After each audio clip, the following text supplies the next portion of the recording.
আমার খাটনি, আমার চিন্তা ভাবনা, কন্টেন্ট ক্রিয়েটারদেরকে মানে একটা কন্টেন্ট বানাতে গেলে প্রচুর চিন্তা করতে হয়। আমার এডিটিং, আমার এডিটিং, আমার চ্যানেল, ভিডিও আমি আপলোড করব, মুনাফা কার পাওয়া উচিত?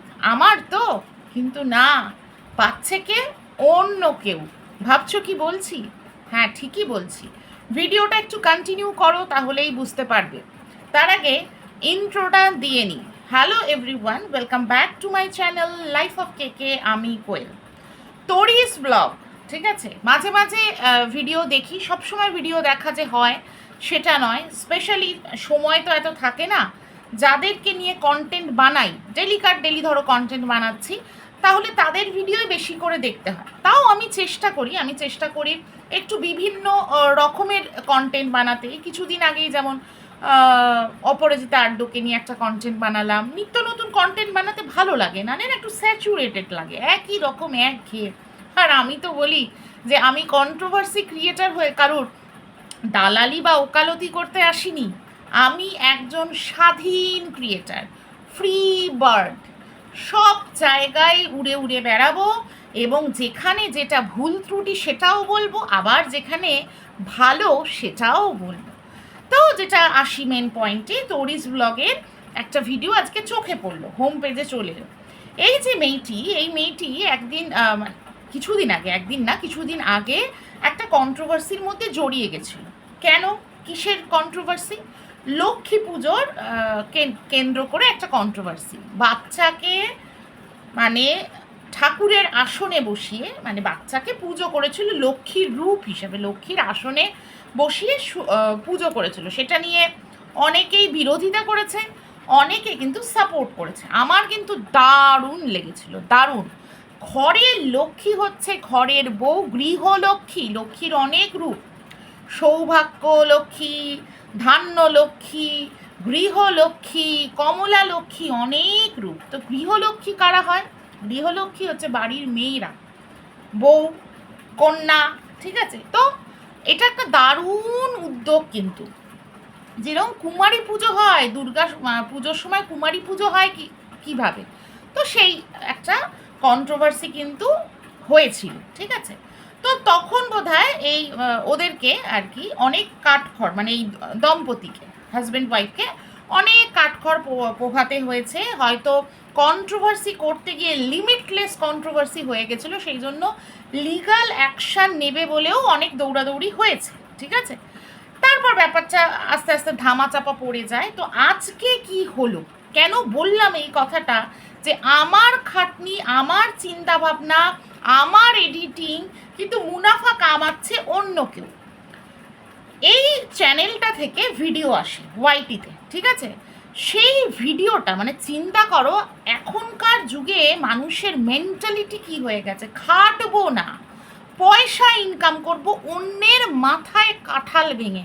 আর এইটাই এখন কিন্তু ওয়াইটিতে মানে সর্বত্র দেখা যাচ্ছে এই জিনিসটা। ওয়াইটিটা না এখন কি বলবো আর, এই যে মানে এইটার মধ্যেও বলতে হচ্ছে, এই যে সমাজসেবা ওয়াইটি সুধারও কয়েকজন এসছে না, তারাও তো তাই করছে। নিজের তো কিছু কাজ নেই, অন্যকে কি করে ডাউন করে নিজে উঠবে সেই ধান্দা করছে। নিজের কাজ দিয়ে ওঠাচ্ছে চিন্তা নেই, অন্যের ক্ষতি করে নিজের উন্নতি করবে।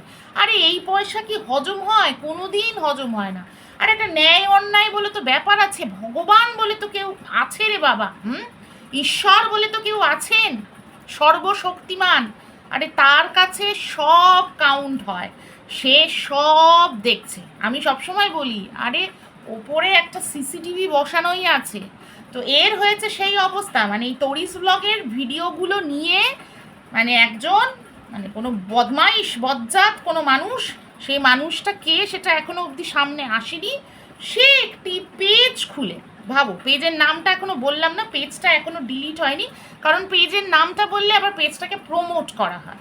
সে একটি পেজ খুলে ফেসবুকে এই ভিডিওগুলো রেকর্ড করে করে ছাড়ছে দিনের পর দিন, মানে 2-3 বছর ধরে কিন্তু সে ছেড়ে গেছে। ভাবো, বিশাল ফলোয়ার্স হয়ে গেছে, 1,00,000-এর কাছে ফলোয়ার্স হয়ে গেছে। হ্যাঁ, মানে কত রকমের মানুষ হয়। এক তো হচ্ছে চ্যানেল হ্যাক করে নেয় লোকে, হ্যাঁ, একটা ভালো রানিং চ্যানেল হ্যাক করে চ্যানেল নষ্ট করে দেয়, নিজেরা অন্য কিছু একটা খুলে দেয়, মানে প্রচুর সাবস্ক্রাইবার নিয়ে চ্যানেলটা হ্যাক করে নেয়।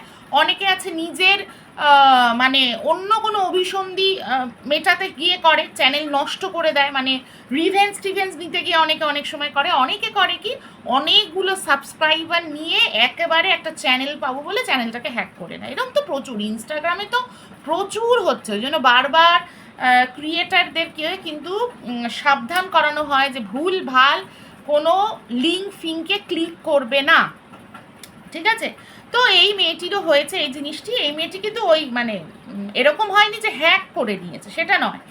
ওর ওই ভিডিওগুলোকে নিয়ে স্ক্রিন রেকর্ড করে করে সে একটি পেজ খুলে ছাড়ছে। এবার লোকে কি ভাবছে? লোকে ভাবছে এই তরিস ব্লগের ওই মেয়েটির নামও বোধহয় আলপনা, হ্যাঁ, যদি আমি খুব একটা ভুল না হই।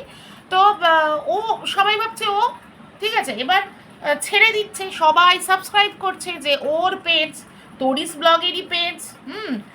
একদম ওই তরিস ব্লগের কাছাকাছি একটা নাম দিয়েছে আবার পেজটা।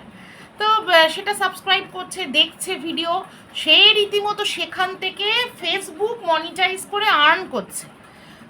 এর মানে যে অ্যাকচুয়ালি ভিডিও করেছে, মানে তরিস ব্লগ, ওর মানে ওর দৃষ্টিতে আসে জিনিসটা, যখন ওর দৃষ্টিতে আসে তখন ও ব্যাপারটা তাকেও মানে ওয়ার্ন করে যে এটা করো না। তো যাই হোক, সে করতে থাকে। তখন ও যাই হোক, ও বলছে যে আমি তো ইমোশনাল, আমি ভাবলাম থাকে আমার নিয়ে করছে। অনেক সময় হয় না, অনেক ফ্যান পেজ টেজও কিন্তু এরকম চালায়, কোনো পারমিশন নেয় না, কিন্তু পারমিশন নেয় না। এগুলো খুব জঘন্য কাজ, কিন্তু অন্যের জিনিস কপি করে করে ছাড়া। কেন রে ভাই? নিজের কি কোনো অকাত নেই? নিজের কোনো ক্রিয়েটিভিটি নেই? অন্যের জিনিস নিয়ে নিয়ে ছাড়া। এবার সেখানে শেষ হয়নি, ভাবো। এবার সে ছাড়ছে, এবার ও ভেবেছে, মানে তরিস ব্লগ, ওরা ভেবেছে যে ঠিক আছে, ছাড়ছে কিছু পয়সা ইনকাম করছে, করুক, আমি আমার মতো করি, ও ওর মতো করুক। তার কীরকম চিন্তা করো, একে বলে উল্টা চোর কোতোয়াল কো ডাঁটে। হ্যাঁ, সে আবার ওকেই স্ট্রাইক দিয়ে দিয়েছে। মানে যার অ্যাকচুয়াল ভিডিও, সে ইউটিউবে ভিডিও ছাড়ছে, সেখান থেকে কপি করে করে নিয়ে এই ফেক লোকটা, লোক না মহিলা জানি না, সে একটা পেজে ছাড়ছে। আবার যার অরিজিনাল ভিডিও, মানে এই তরিস ব্লগের যে মানে অরিজিনাল ভিডিও, সে যখন ছাড়তে গেছে নিজে একটা অরিজিনাল পেজ ক্রিয়েট করে, তাকে আবার স্ট্রাইক দিচ্ছে। ভাবো, স্ট্রাইক দিয়ে দিয়ে দিয়ে সে যতবার পেজ খুলতে যাচ্ছে তার পেজটাকে কিন্তু উড়িয়ে দিচ্ছে স্ট্রাইক দিয়ে। ভাবতে পারছো মানে কী অসভ্য, কী অসভ্য। হ্যাঁ, সত্যিই তো। আজকে ও রেগে গিয়ে বলছে যে আমি এটা বলতে বাধ্য হচ্ছে, আমি কাউকে অভিশাপ দিই না, কিন্তু তুমি যেভাবে এই পয়সা ইনকাম করেছো না, এই পয়সা তোমার হজম হবে না। একদম পারফেক্ট কথা, ঠিক কথা বলেছে। তো যাই হোক, আলটিমেটলি যেটা হয়েছে যে সাইবার ক্রাইমের মদত নিয়ে সেখানে ওকে অনেক ঝামেলা ঝঞ্ঝাটের মধ্যে দিয়ে যেতে হয়েছে। প্রথমে ওকে এন্টারটেন করেনি, সেই একটা উকিলের মারফত, মানে একদম দূর দূর করে প্রায় তাড়িয়ে দিয়েছে। এই তো আমাদের প্রশাসনের মানে কি বলবো, মানে কিছু কিছু ক্ষেত্রে প্রশাসন প্রচণ্ড অ্যাক্টিভ। আমি নিন্দা করছি না, হ্যাঁ, দেশের আইনের ওপর আমার ভরসা আছে, কিন্তু মাঝে মাঝে না সত্যি খুব বাজে হয়ে যায়। আমি দেখেছি, নিজেও আমি দেখেছি কোনো কোনো ক্ষেত্রে মানে যে জিনিসগুলোকে না খুব গুরুত্ব দিয়ে দেখার উচিত, সেইগুলোতে হেলদোল একটু কম। তো ওর অভিজ্ঞতা শেয়ার করেছে যে ও যখন সাইবার ক্রাইমে যায়, সেখানে গিয়ে রিপোর্ট করে ওই কল্যাণী সাইবার ক্রাইমে, সেখানে খুব একটা ভালোভাবে ওকে ওরা কিন্তু দেখে না। প্রথমে যায়, প্রথমে গিয়ে বলে যে এই কিছু দিনের মধ্যে হয়ে যাবে, ওকে ফোন করে কনফার্মও করে, ঠিক আছে, যে এই 10-15 দিনের মধ্যে কিন্তু ওই চ্যানেলটা ডিলিট হয়ে যায়। তারপর হয় না, ও আবার যায়, মানে রিভিজিট করে। সেখানে একজন আর কি ওখানের সাইবার ক্রাইম ডিপার্টমেন্টের একজন পার্সোনাল, সে ওর সাথে খুব মিসবিহেভ করে। হ্যাঁ, যে বলছে যে এইভাবে হয় না, এত বড় ফলোয়ার্স হয়ে গেছে কি করে। ভাবো, যে কিনা যার অরিজিনাল ভিডিও, তাকে বলছে এইভাবে হয় না, ভাবা যায়? মানে গুরুত্বই দিচ্ছে না। কাজ করতে হবে। তো তো ওরা কি করে, ওরা একজন লয়ারের সাথে কন্ট্যাক্ট করে, যে কিনা ফেসবুক কন্ট্যাক্টে ছিল, সেখানে তার সাথে যোগাযোগ করে তার সাথে ফোনে কথা বলে।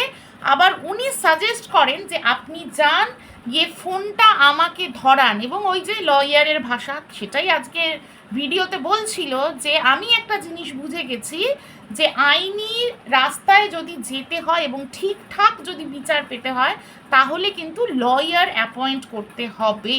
তো ওই লয়ারকে দিয়ে ফোন করায়, তখন কিন্তু সাইবার ক্রাইম ডিপার্টমেন্ট বেশ মানে হেলদোল খেতে থাকে, এবং নিশ্চয়ই ওনারা আইনি ভাষায় কথা হয়।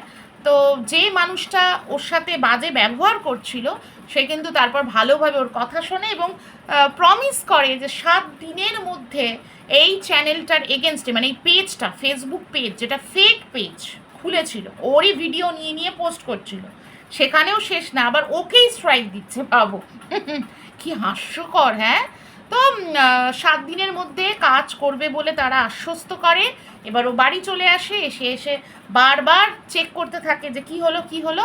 তো আজকে ভিডিও করে জানায় যে 18ই জুলাইয়ের পর থেকে, যেটা একদম অ্যাসিওর করেছে, হয়ে গেছে ও, যে এখনও অবধি সেই পেজ কিন্তু কোনো ভিডিও আর আপলোড করেনি ওর কপি করে।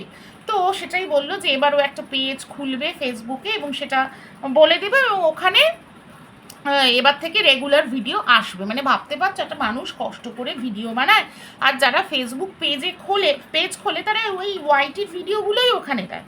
এবার অনেক সময় হয় একটু আলাদা কিছু হয়তো দেয়। এবার ফেসবুক থেকে অনেক সময় মানুষের দেখে না, ওখানে তো লিঙ্ক দেওয়া থাকে, ওয়াইটির চ্যানেলের লিঙ্ক দেওয়া থাকে, ইনস্টাতেও আমরা করি, তো ওখান থেকে ওয়াইটিতে অনেকে আসে ভিজিট করতে। ওর ক্ষেত্রে কিন্তু সেটা হয় না। কারণ ওই যে ফেক পেজটা আছে, সবাই তো ফেক পেজটা ভিজিট করছে, আর সেখানে তো এই ওয়াইটির চ্যানেলের লিঙ্ক দেওয়া নেই। ঠিক আছে, তার মানে ভাবো একটা ক্রিয়েটার হিসেবে সে কতটা লস করে। একটা ভালো কন্টেন্ট তৈরি করে, খাটে, এডিট করে, পোস্ট করে, সে কতটাই না লস করে। হ্যাঁ, তো যাই হোক, এখন মানে অ্যাসিওর হয়েছে, জানি না পেজটা ডিলিট হয়ে গেছে কিনা। পেজটা ডিলিট হলে সব থেকে ভালো হয়। তবে আজকে যেটা শুনলাম ভিডিওতে, যে এর পরে যদি আরও হায়ার অথরিটিতেও যেতে হয় তাহলে যাওয়া হবে, এবং এই মানুষটাকে সেরকম হলে সামনে তো অবশ্যই নিয়ে আসা হবে। আর আমি তো মন প্রাণ থেকে চাইবো এই সব আলতু ফালতু মানুষগুলোর একেবারে মুখোটা একদম খসে পড়ে গিয়ে একদম সামনে, লোকের সামনে দেখিয়ে দেওয়া উচিত। তবে একটা করে, এগুলো সব তো একটা ক্রিমিনাল অ্যাক্টিভিটিস অবশ্যই, তো একটা করে এরকম মানুষ এরকম মানে সবার সামনে চলে আসবে। ছি, কি নোংরা কাজ, অন্যের মাথায় কাঁঠাল ভেঙে নিজে পয়সা ইনকাম করা, ছি। যাই হোক, এইটুকুই ছিল ভিডিওটা। তোমাদের কেমন লাগলো ভিডিওটা অবশ্যই কমেন্ট সেকশনে কমেন্ট করে জানাবে। আর সবাই ভালো থাকবে, সুস্থ থাকবে। আর যদি চ্যানেলে নতুন কেউ মানে ভিজিট করো, তারা কিন্তু অবশ্যই চ্যানেলটাকে সাবস্ক্রাইব করতে ভুলো না, আর পাশে থাকা বেল আইকনটা অবশ্যই প্রেস করে দিও। ভালো থেকো, সুস্থ থেকো, টাটা।